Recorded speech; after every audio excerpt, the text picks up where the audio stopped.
Congrats to John and his group. I mean, they're just a really good team, and you know, they're excellent defensively. I think obviously we all talk about Boozer and Evans, and those guys are terrific, and they certainly run good stuff on offense. And I think John's doing a great job with the program, but probably not enough is made of how well they defend. They're long. Obviously, they're very well schooled. Their kids play hard. Sarr is terrific. Malik Brown is terrific. We try to get him. You know, they're hard to score against. And you know, we're not as dynamic offensively as some other teams I've had, and so obviously it was hard for us at times. When we did get an open shot, felt like we never made them for a while. And so against these guys, I mean, I thought we guarded about as well as we can guard them. And I thought our kids played their tails off. I thought we fought. We battled on it. I don't know what the glass ended up, but I thought we fought on the glass. They still got 9 offensive rebounds. We got 9. But I mean, I'm proud of our guys for continuing to fight. It's hard when you're struggling that bad on offense for your defense not to just give in. And I didn't think we did. They broke us down some because they're good, but I thought our kids competed. But congrats to Duke. Excellent team. Questions for me?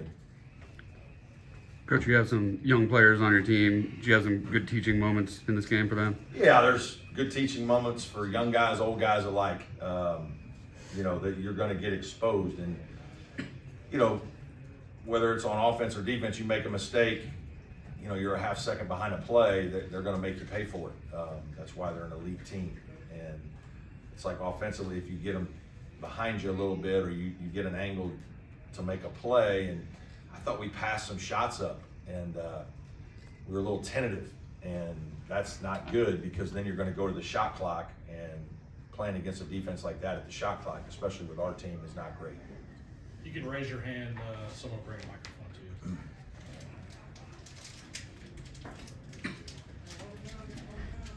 Coach, Duke attempted 18 three-pointers by the under 4-minute mark in the first half. Is that surprising to you at all, how much they came out shooting the three? No, you know, they don't shoot as much as some, but you know, some of it was our defense, probably the way we were guarding them.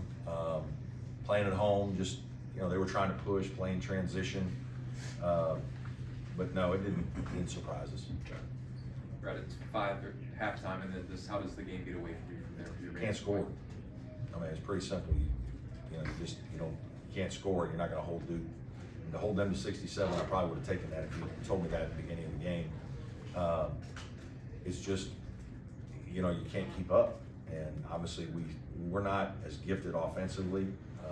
This is where not having a guy that can just kind of save you at times, go make a great one-on-one play on a consistent basis, or, you know, do enough to draw another player and help, probably hurts us.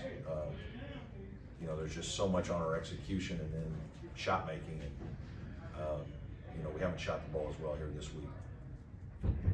Game plan appeared to be slow the pace down, and just, you know, especially in the first half, slow the pace down and work it into your big guys as much as possible. And you were pretty adamant on the sideline about holding your guards back and not having them push the ball very much at all. Yeah, a little bit. I mean, it wasn't like we weren't going to push it at all, but we certainly wanted to be opportunistic. I don't think coming in here and us trying to attack them and play full court basketball is a recipe for success. Not with our team. Maybe in some years past when we've had a little more firepower. So we were trying to be, you know, just make good decisions. And we were going to push it a little bit, but if not, you know, play through our bigs, RJ, Carter, and Nick. You've touched on this some already. Obviously, Duke makes it tough with the coverage versatility, length, the athleticism. But for you guys this season in half court, how important is it to get that initial advantage as early as possible and then play out of it? It is. I mean, it's not a lot different than most teams. You're trying to get an early advantage and attack whichever way that is. You know, just some of the shot making for us has gone away. JP has struggled to shoot here this last, you know, 3 or 4 games, and you know, that's hard for us. You know, some other guys have made a couple, but you know, we have to make more shots. There's some shots we got today that were pretty good against these guys. I mean, it's not easy to get a good shot against these guys. And so you get a couple, you know, whatever the possession was in the first half, we got like 4 offensive rebounds. We just kept shooting wide open threes, didn't make any of them. Like, I'm like, eventually one's gonna go in, right? But Coach, you had so much success to start league play, now you put it on the road, had a couple losses. What's the message now to kind of make sure this ends at 2 and Yeah. you get back on track? don't forget who we are and why we've had success. And, you know, we have to defend at a high level, and we've got to continue to play as a team. You know, I'm proud of this group. This group is, it takes a lot for us.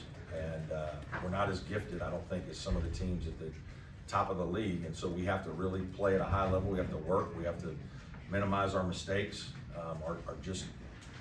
Our margins are small. But we've had a lot of success. Let's not let a bad week, you know, derail us. And obviously we've got a lot more work to do. So let's learn from this and be ready to attack the next game on Wednesday. Coach, you're talking about making shots a minute ago. I know Dylan does a lot more for you than scoring, but good for him to see the ball go through the net there at the end. I mean, yeah, he's got to make some shots too now. I mean, he hasn't played as well as he can play. They only have 1 turnover, a couple of assists. It's hard to have assists on a game when we're not shooting it well. But yeah, it's good to see him make that 3. Those guys, they'll make some. Like they're, you know,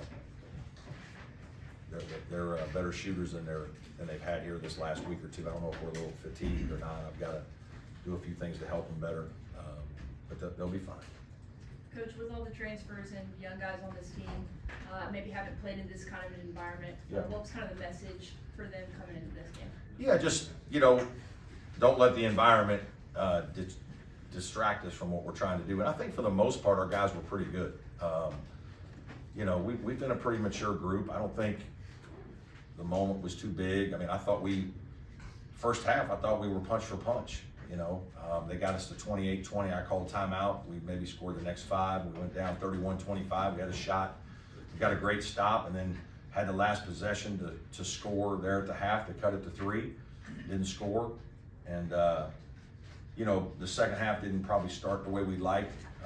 We just could not score enough to put any game pressure. They got to play the last 12, 14 minutes of the game with, you know, a 15-point lead.